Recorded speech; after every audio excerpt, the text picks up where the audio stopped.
Pakiusap natin mga kababayan sa 31 million na mga Marcos loyalists. I-viral po ninyo itong ating short video na gagawin ngayon. To add to the strong voices, the growing condemnation doon sa napakatinding statement po ni Vice President Inday Sara laban sa ating Pangulong Bongbong Marcos at mismong sa pamilya Marcos. Una, yung threat niya na hukayin mga kababayan yung bangkay ng dating Pangulong Ferdinand Idralin Marcos Sr. Nasabi ni Inday, itatapon niya pa sa West Philippine Sea. Pangalawa, mga kababayan, yung sinabi ni Inday na ini-imagine niyang pugutan yung ating Pangulong Bongbong Marcos. Ngayon, yung ating mga congressmen, nagpalabas na po ng strong condemnation. Noong isang araw, immediately after ng press con Inday, yung mga congressmen natin tulad ng mga young guns, nagpaabot na po ng pagkondina. And now, adding to the voices, ito yung mga latest po. Si Representative Zamora ng Taguig sabi niya, very un-Filipino. Congressman Zamora, Congresswoman Zamora slams BP Duterte's threat to dig up Marcos Sr. remains. Maging yung dating kaalyado nila na si Senate President Chis Escudero, nagpalabas na rin po ng statement. Sabi po ni Chis Escudero, Sara's threat to dig up Marcos Sr.'s body unbecoming. Kahit yung Roman Catholic priest, si Father Joel Saballa ng Diocese of Novaliches, nagsabi mga kababayan that Vice President Sara Duterte should deal with conflicts and disagreements with respect and dignity, especially when discussing the deceased. Kakaiba na po ang mga pananalita ni Inday Sara. She is acting like he has that criminal tendencies na makagawa ng karumal-dumal, kahindik-hindik. Imagine, pupugutan niya yung ating Pangulo. Ini-imagine niyang pugutan yung ating Pangulo. Dahil lang po sarilo. So under question po yung mental health condition ng Vice Presidente dahil sa kanyang mga pinalabas na kagimbal-gimbal na statement mga kababayan. Kaya ito yung aking pakiusap po sa inyo na 31 million na mga Marcos loyalists. O di ba mayroon po kayo na mga pages, mga group chat and group page sa social media. I-viral po ninyo itong video na ginawa ko ngayon. Short video lang siya. Ano yung purpose natin? Para mawarningan ang lahat ng ating mga kababayang Pilipino at makapagdesisyon po tayo ng tama sa mga susunod na panahon. Da baka makapili pa tayo, makaluklok tayo ng isang leader na unstable po yung pag-iisip. So ito po ang ating ito yung magiging contribution ninyo para maisalba natin ang ating bansa sa mga peligrosong leader po. Tingnan ninyo ito po, mga kababayan. So, i-replay ko sa inyo kung ano ang kanyang mga sinasabi. Galing ito sa press ko ni Inday noong Friday as published by Inquirer. Ito yung threat niya kay Amy Marcos na pinagsabihan niya daw, pag hindi siya tinigilan, huhukayin niya yung bangkay ng ating dating Pangulong Marcos Sr. at itatapon niya sa West Philippine Sea. Hindi ba nakakatakot yung mga pinapakitang kilos mga kababayan ni Inday? Hindi ko alam. Pero isang beses sinabihan ko talaga si Senator Amy. Sabi ko sa kanya, kung hindi kayo tumigil, huhukayin ko yung tatay ninyo. Yung tatapon ko siya sa West Philippine Sea. Sinabihan ko si Senator Amy. One of these days, pupunta ako doon, kukunin ko yung katawan ng tatay nyo. Tapon ko yan doon sa West Philippine Sea. I don't think sumagot siya. Hindi ko maalala. Nandun pa yun sa group chat. Mayroong mga nakakita. May ibang tao. O di ba mga kababayan? It is a proof, it is a display mga kababayan of mental instability.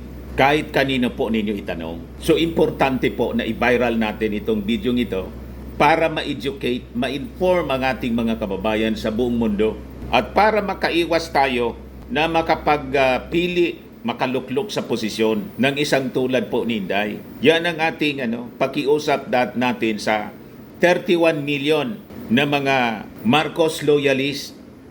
Ito na yung video ni Inday, mga kababayan, na sinabi niya rito, ini-imagine niya yung ating Pangulong Bongbong Marcos na tanggalan ng ulo. Imagine that. Never ko pa siyang narinig, mga kababayan, sa kanino mang leader sa mundo other than yung mga leader ng ISIS at leader ng Hamas na kalaban po ng Israel. Pero ang ganong mental condition, ang ganong imagination, mga kababayan, pumasok sa isip ni Inday. May action pa siya po na ginawa. Talagang nakakakilabot. Tingnan ninyo ang kanyang itsura, mga kababayan. So, taong bayan, From Philippine Star. I-viral po ninyo ito. magkasama kami nag-attend ng isang graduation. Dahil lang sa relo. Truthfully, I wasn't feeling well. Napakababaw. Kasi kinukulam nila ako.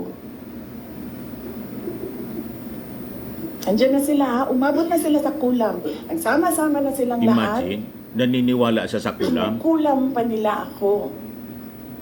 Pinakulam daw siya ng first family. So I wasn't feeling very well. Ng Pangulo. Pero I had to go. Kailangan ko pumunta. Kasi para naman sa graduates yun. Hindi para sa akin yon. It's their happiest day. So nagsama kami. Sa PMA yung minimin niya, mga kababayan. Ito siya as published by Abante News. Ito daw yung humihingi ng arilo ng ating Pangulo.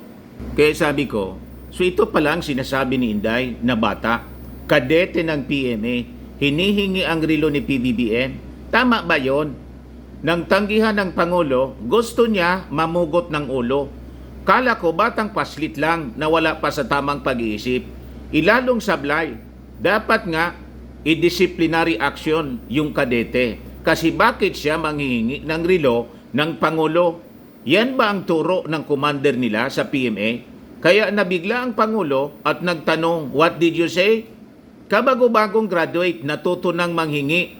Labas niyan, kotong caps or sundalo. Di po ba, mga kababayan? So dahil lang doon, ini-imagine ni Inday na pugutan ng ulo yung ating Pangulo. Malinaw po na display of mental instability.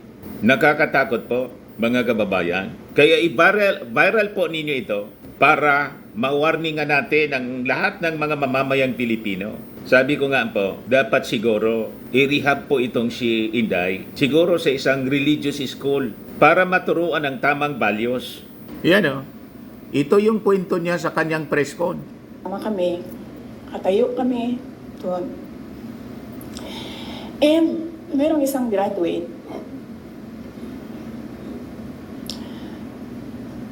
na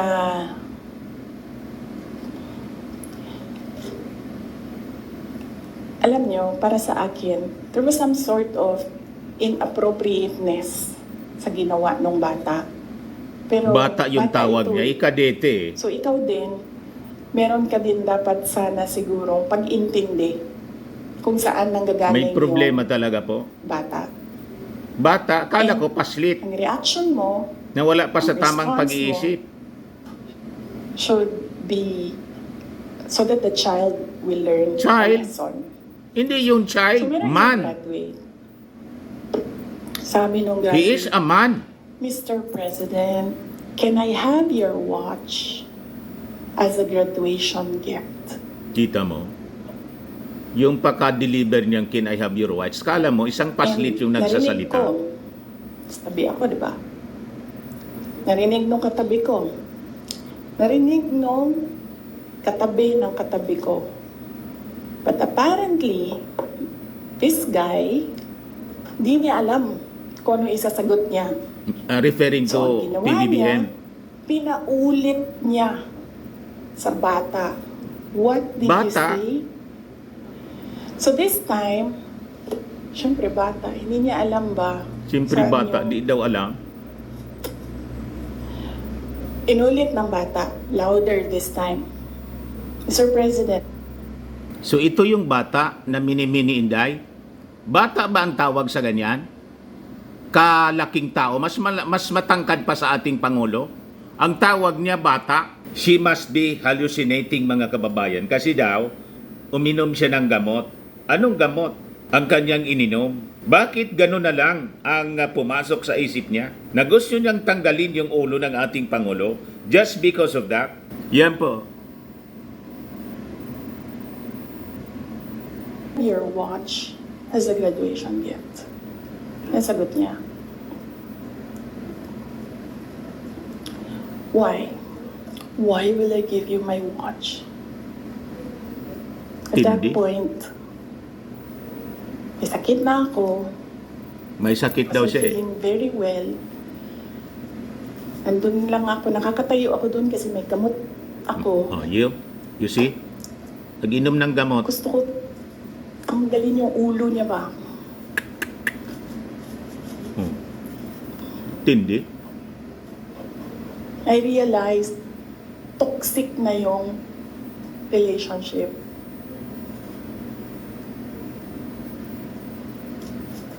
And it did not help na itong dalawang katabi ko, tumawa pa.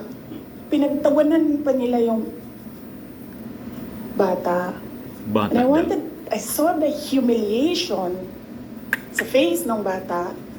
I wanted to help Kala him. ko paslit. Gusto ko sabihin sa kanya, itong relo ko na lang, relo ito ng Vice President, ito relo ng Presidente, pero I hope this will do. And then I realized na baka mas lalong mapahiya yung bata if I do that. So I just imagined myself cutting his head. Tindi. Gusto ko, ganun din ang gusto ko gawin doon sa mga katabi ko. So, Gusto pang na-realize idama ko, yung toxic katabi na si ito. DND Secretary Bibo Teodoro. Yun ang katabi niya. One of the graduation, hanapin niyo yung footage, makikita niyo doon yung muka ko. Tsaka muka niya. I-lip read niyo yung sinasabi niya. Why?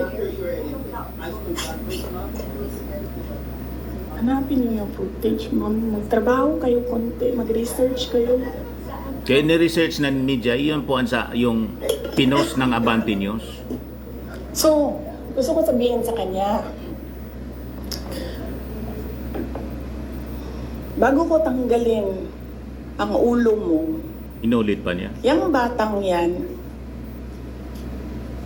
yung magpapakamatay para sa bayan natin. Nag-aral yan ng 4 na taon, naghirap yan ng 4 na taon, walang tulog araw-araw para mag-training kasi mamamatay yan para sa bayan natin. Yan yung batang yan ang mapuputulan ng daliri diyan sa fiasco ninyo sa West Philippine Sea. And then, I'll cut his head. So, noon, na-realize ko, toxic na, di ba? Ganyan na yung imagination mo. Ang imagination mo, sinasakal mo na yung tao. And then I said, this is over. Tapos na. Yan ang pinapakalat po ng page nila, mahalin natin ang Pilipinas. Oh. Kasi, ang ibig nilang sabihin, kino-compare nila yung ating Pangulong Bongbong sa tatay niya, kusang loob na binigay daw. Hiningan, ibinigay yung relo niya. Tapos, ito ayaw ibigay. Itong katabi ni Inday, si DND Secretary Gibo Teodoro. Gustong idamay na pugutan ng ulo, pati si Gibo. So, it is a sign, mga kababayan, manifestation of mental instability. And pakiusap natin, kayo na mga Marcos loyalist, makakatulong kayo. Add your voices sa pagkundina po dito sa napakatindi na mga binitawang pananalita, desecration, ng bangkay ng dating Pangulong Marcos Sr. and open threat, mga kababayan, sa ating Pangulong Marcos Jr. Kasi may kasabihan po tayo, evil triumphs because good men do nothing. So idagdag ninyo ang inyong boses, 31 million na mga Marcos loyalist sa pamamagitan ng pag-viral nitong video. I-share po sa lahat ninyong mga kakilala, mga pages po, group chat ng inyong mga kaibigan para sila po ma-inform that we have this kind of Vice President na pinili. Kasi po nakasama siya sa Unity. Binoto natin, including me, binoto ko po siya. Para hindi na po maulit yung pagkakamali at mailigtas natin sa ganitong uri ng leader yung ating bansa.